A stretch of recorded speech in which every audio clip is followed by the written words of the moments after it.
Hi friends, எல்லாருக்கும் வணக்கம்.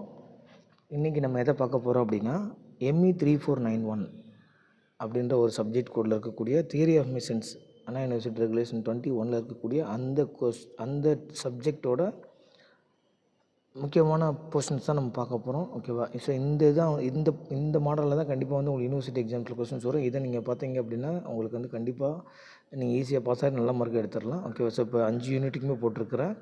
Plus வந்து நம்மளோட 6 கொஸ்டின் இருக்கும் நமக்கு, பார்ட் பி அண்ட் பார்ட் சியில் மொத்தம் சேர்த்து 2 மார்க்கு நான் அப்புறமா போடுறேன். ஸோ அதனால் இந்த வீடியோ ஃபுல்லாக பாருங்கள், கண்டிப்பாக உங்களுக்கு யூஸ்ஃபுல்லாக இருக்கும். ஈஸியாக பாஸ் ஆகிற மாதிரி இருக்கும். இந்த சப்ஜெக்ட் வந்து எல்லாருமே ஜென்ரலாக நீங்கள் வந்து கொஞ்சம் கஷ்டமான சப்ஜெக்ட் ஃபீல் பண்ணுறீங்க. ஆக்சுவலி கஷ்டம் இல்லை, நம்ம கரெக்டாக ஐடென்டிஃபை பண்ணி படித்தோம் அப்படின்னா ஈஸியாக பாஸ் ஆகிடலாம்.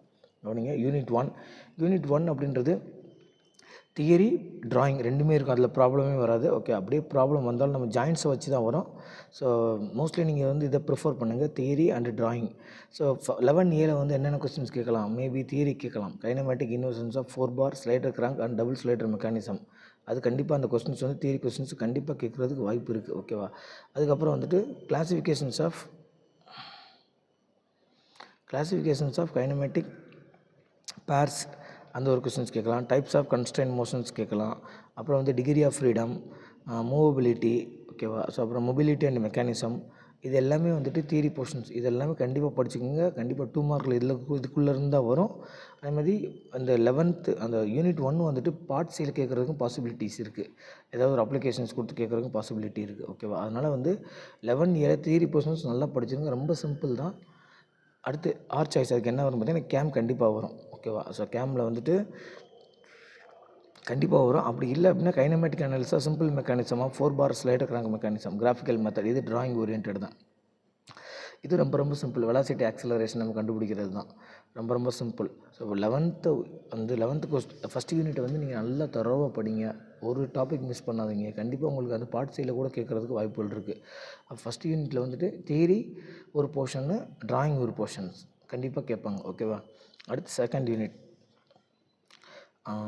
வந்து கியர் அண்ட் கியர் ட்ரெயின்ஸ். அதான் வந்து செகண்ட் யூனிட்டோட டாபிக். அது ஃபுல்லாகவே வந்து ப்ராப்ளம் தான். ஓகே, அதில் தியரி போர்ஷன்ஸே வராது. மேபி சம்டைம்ஸ் டெரிவேஷன்ஸ் கேட்கலாம்.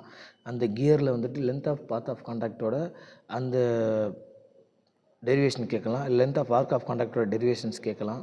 ஓகேவா? ஸோ இந்த டெரிவேஷன்ஸ் கேட்கலாம். பட் மோஸ்ட்லி ப்ராப்ளம் தான் கேட்பாங்க. பட் இருந்தாலும் டெரிவேஷன் அந்த ஒரு கோத்ரூ பண்ணிக்கங்க. கியர்லேருந்து கேட்கலாம் கொஸ்டின்ஸ். 12Aக்கு வந்து கியர்லேருந்து ப்ராப்ளம் ஆர் டெரிவேஷன்ஸ் கேட்கலாம். அடுத்து 12Bயில் வந்துட்டு கியர் ட்ரெயின் டேபிள். அந்த டேபிள் மட்டும் உங்களுக்கு நல்லா தெரியணும். அந்த டேபிள் எழுதினாலே மினிமம் உங்களுக்கு 5 மார்க்ஸ் கிடச்சிரும். அதே மாதிரி ஃபஸ்ட் யூனிட்டில் வந்து நீங்கள் வந்து டிராயிங் நீட்டாக போட தெரிஞ்சிருக்கணும். ஓகேவா? ஸோ அடுத்து 12th பி வந்து இந்த gear train table and problem, அதை வந்து நீங்கள் கண்டிப்பாக நல்லா வந்துட்டு பார்த்துக்கறணும். ஓகேவா? அந்த டேபிள் என்ன போட்டிங்களா ஒரு 5 மார்க்ஸ் கிடச்சிரும். அந்த ஃபஸ்ட் யூனிட்டில் வந்துட்டு அந்த டிராயிங்ஸ் நல்லா போட்டுட்டு ஒரு 5 லைன் எழுதுனீங்கன்னா 5 மார்க் கிடச்சிரும். ஸோ 5 10 மார்க் இதில். அடுத்து 13 கொஸ்டின்ஸ் யூனிட் 3 வந்து friction machine elements. Full and full problem தான், நோ டெரிவேஷன். ஓகேவா? ஸோ டெரிவேஷன் நம்ம எல்லா யூனிட்லையுமே கேட்கலாம். பட் அது வந்துட்டு அதுக்காக நம்ம வந்து டெரிவேஷன் நம்ம விட்டுற முடியாது. அதுக்கு ரொம்ப இம்பார்ட்டன்ஸ் கொடுக்காதீங்க. டெரிவேஷன் வந்து ஒரு கோத்ரூ பண்ணிக்கோங்க. அந்த டெரிவேஷன்ஸ் வச்சு கொஞ்சம் எழுதுகிற மாதிரி பார்த்துக்குங்க. ஓகேவா? Mostly give a preference to the problem, theory and drawings. 13வது கொஸ்டின் பார்த்தீங்க அப்படின்னா கிளச் மேபி கேட்கலாம். ஓகேவா? ஸோ அடுத்து வந்துட்டு 13Bயில் வந்துட்டு belt and rope drives. Formula ஃபுல்லாகவே ஃபார்முலா தான். எல்லாத்துலேயுமே நமக்கு என்ன இருக்கும்? டார்க் இருக்கும். ஓகேவா? Torque equal to power into omega. அதான் வந்துட்டு power equal to torque into omega. அதான் வந்து நமக்கு வந்துட்டு ஃபார்முலா. அந்த ஃபார்முலா வச்சுட்டு எல்லாத்துலேயும் பவர் நம்ம கண்டுபிடிக்கிற மாதிரி தான் இருக்கும். ஸோ கோஎஃபிஷியன்ட் ஆஃப் ஃப்ரிக்ஷன் வச்சு நம்ம வந்து ஒர்க் அவுட் பண்ணுற மாதிரி இருக்கும்.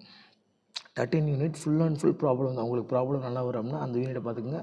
அதுக்கு இந்த 13th யூனிட்டுக்கு வந்து நான் கம்ப்ளீட்டாக வந்துட்டு ஈஸியாக இருக்கிற மாதிரி நான் உங்களுக்கு வந்து முடிஞ்ச அளவுக்கு வந்து அந்த ப்ராப்ளத்தை அந்த ஃபார்முலாஸ் வந்து சம்மரைஸ் பண்ணி போட ட்ரை பண்ணுறேன். ஓகே. அடுத்து 14th யூனிட் 4 வந்துட்டு அதுவும் வந்து என்னென்னு பார்த்தீங்க அப்படின்னா உங்களுக்கு வந்துட்டு ஃபோர்ஸ் அனாலிசிஸ். அதில் வந்துட்டு full and full drawing plus problem. ஓகேவா? யூனிட் 4 வந்துட்டு ட்ராயிங் ப்ளஸ் ப்ராப்ளம். ஓகேவா? மோஸ்ட்லி இந்த ப்ராப்ளம் வந்து யூனிட் 4 வந்து ஸ்டேட்டிக் அனாலிசிஸ். அதில் 2 டாபிக் இருக்குது. Static force analysis, simple machine members. அது 4 பார் அண்ட் ஸ்லைடர் கிராங்க் மெக்கானிசம். அது ட்ராயிங் ஓரியன்ட் தான். அடுத்து வந்து 14Bயில் வந்து dynamic force analysis, simple machine members, slider crank mechanism. அது வந்து ஃபார்முலா ப்ராப்ளம். ஓகேவா? அப்போ வந்து நீங்கள் 3rd யூனிட்டு கண்டிப்பாக ப்ராப்ளம். 4th யூனிட்டில் ஒரு போர்ஷன்ஸ் வந்து கண்டிப்பாக ப்ராப்ளம். ஓகேவா? இன்னொரு போர்ஷன்ஸ் வந்து என்னென்னு பார்த்தீங்கன்னா ட்ராயிங். நீங்கள் வந்து அந்த ப்ராப்ளம் இருக்கிறத வந்து ஃபோக்கஸ் பண்ணுங்கள். மொத்தமே 5, 6 ஃபார்முலா தான் இருக்கும். ஓகேவா? அப்போ அந்த 5, 6 ஃபார்முலா ப்ளஸ் இதில் வந்து ஒரு 5 ஃபார்முலா தான் இருக்கும் மொத்தமேவும். ஸோ அந்த 10 ஃபார்முலா எடுத்தீங்க அப்படின்னா 2 யூனிட் ஈஸியாக நீங்கள் கவர் பண்ணிடலாம். ஓகேவா? அந்த ட்ராயிங் ஓரியன்டட் இதுக்கு போகாதீங்க. ஓகேவா? ஒரு சில பேருக்கு நான் சொல்கிறேன் ட்ராயிங் எனக்கு ஈஸி சார் அப்படின்னா ட்ராயிங்கே நீங்கள் போய்க்கிடலாம். ஓகேவா? ஸோ 14th பியில் வந்துட்டு ஒரு போர்ஷன் வந்து ட்ராயிங் கேட்கலாம். இன்னொரு போர்ஷன் அந்த ட்ராயிங்லேயே வந்துட்டு அந்த ஸ்டேட்டிக் ஃபோர்ஸ் அனாலிசிஸ் எப்படி வந்து நம்ம வந்துட்டு அனலைஸ் பண்ணுவோம் அப்படின்ற ஒரு தியரி பார்ட்டாகவும் கேட்கலாம். ஓகேவா? 14B இது வந்து ப்ராப்ளம். அடுத்து 15 பார்த்திங்க அப்படின்னா 15 யூனிட் 5 வந்துட்டு பேலன்சிங் அண்டு வைப்ரேஷன்ஸ். அதில் வந்துட்டு பேலன்சிங் அப்படின்றது ட்ராயிங்கில் இருக்கும், வைப்ரேஷன் அப்படின்றது ஃபார்முலாவில் இருக்கும். ஓகேவா? பாருங்கள், பேலன்சிங் ட்ராயிங், வைப்ரேஷன் ஃபார்முலா அப்படின்றதுல இருக்கும். அடுத்து 16th கொஸ்டின் ஏதாச்சும் ஒரு கொஸ்டின் கேட்கலாம். அதோட applications of inversions maybe possible. அடுத்து வந்து பார்த்திங்க அப்படின்னா 16B வந்துட்டு கேம்லேருந்து கேட்கலாம், கியர் ட்ரெயின்ஸ்லேருந்து கேட்கலாம், பேலன்சிங்லேருந்து கேட்கலாம். ஸோ இதான் வந்துட்டு நம்மளோட தியரி ஆஃப் மிஷின்ஸோட என்டையர் கொஸ்டின் பேட்டர்ன். ஸோ இதில் பாருங்கள் ட்ராயிங் எது வருது பாருங்கள். யூனிட் 1 வந்து ட்ராயிங் இருக்குது. ஓகேவா? அடுத்து வந்து யூனிட் 4 வந்து ட்ராயிங் இருக்குது. அடுத்து யூனிட் 5 வந்து ட்ராயிங் இருக்குது. 3 யூனிட் ட்ராயிங் இருக்குது. எனக்கு ட்ராயிங் நல்லா வரும் சார் அப்படின்னு நீங்கள் நினச்சிங்க அப்படின்னா ட்ராயிங்கை ஃபோக்கஸ் பண்ணுங்கள். ஓகேவா? ஸோ இதோட இண்டிவிஜுவல் டெப்த்தான டீட்டெயில்ஸ் வந்து நான் வந்து உங்களுக்கு முடிஞ்ச அளவுக்கு நான் ஷேர் பண்ணுறேன். இந்த போர்ஷனை படிங்க. ஓகேவா? இல்லை நான் ஃபார்முலா மட்டும் நான் படிச்சுக்கிறேன் சார் அப்படின்னா யூனிட் 3யும் யூனிட் 4ல் வந்து டைனமிக் ஃபோர் அனாலிசிஸ் படிங்க. அந்த 2 யூனிட்டை படிங்க நல்லா. எனக்கு ட்ராயிங்கே வேணாம் சார் அப்படின்னா நீங்கள் தியரி போர்ஷன் ஃபஸ்ட் யூனிட்டில் இருக்கக்கூடிய தியரி போர்ஷன்ஸ் 11A அது கண்டிப்பாக படிக்கணும். அடுத்து வந்துட்டு யூனிட் 2ல் இருக்கக்கூடிய அந்த கியர் அண்ட் கியர் ட்ரெயின்ஸ் அந்த ப்ராப்ளம் 2. அடுத்து யூனிட் 3 அதில் ஒரு 2 போர்ஷன்ஸில் இருக்கக்கூடிய அந்த ப்ராப்ளம். அடுத்து யூனிட் 4ல் இருக்கக்கூடிய டைனமிக் ஃபோர்ஸ் அனாலிசிஸ். அடுத்து யூனிட் 5ல் இருக்கக்கூடிய வைப்ரேஷன் பார்த்திங்க அப்படின்னா நிறையா இருக்கும் உங்களுக்கு. Longitudinal vibration, free vibration, longitudinal vibration, torsional vibration, transverse vibration, இது இல்லாமல் வந்து ஃபோர்ஸ்டு வைப்ரேஷன். ஓகேவா? ஸோ இவ்வளோ இருக்குது. அதனால் வந்து நீங்கள் வந்து 5th யூனிட்டை வந்து நீங்கள் அவாய்ட் பண்ணிடுங்க. அந்த வைப்ரேஷனை வந்து நீங்கள் அவாய்ட் பண்ணிங்கன்னா கடைசியாக நீங்கள் சான்சஸ் கொடுங்க. ஓகேவா? நம்ம அதில் எந்த பொசிஷன்ஸ் வரும்னு நமக்கு தெரியாது. ஸோ நீங்கள் ப்ராப்ளம் ஓரியன்டாக நீங்கள் அனலைஸ் பண்ணுறீங்க அப்படின்னா யூனிட் 2க்கு வந்து இம்பார்ட்டன்ஸ் கொடுங்க, யூனிட் 3க்கு இம்பார்ட்டன்ஸ் கொடுங்க, யூனிட் 4க்கு இம்பார்ட்டன்ஸ் கொடுங்க. ஓகேவா? நீங்கள் ப்ராப்ளம் வந்து லாஸ்ட்டாக வந்துட்டு வைப்ரேஷன் வந்து சும்மா ஒரு ஃபார்முலா மட்டும் இது பண்ணிக்கிங்க. ஓகேவா? அடுத்து ட்ராயிங்கு நீங்கள் இம்பார்ட்டன்ஸ் கொடுக்குறீங்க அப்படின்னா ஃபஸ்ட் எடுத்தோடனே நீங்கள் வந்து கேம் உங்களுக்கு நல்லா தெரியும் அப்படின்னா கேம்ப் போயிருங்க. ஓகேவா? அடுத்து வந்துட்டு பேலன்சிங் உங்களுக்கு நல்லா தெரியும் அப்படின்னா இந்த பேலன்சிங் போயிருங்க. 2 கொஷின்ஸ் நல்லா அட்டன் பண்ணிக்கிங்க. ஓகேவா?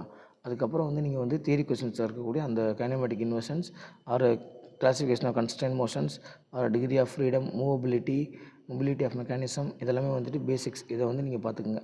ஓகேவா? தேங்க்யூ.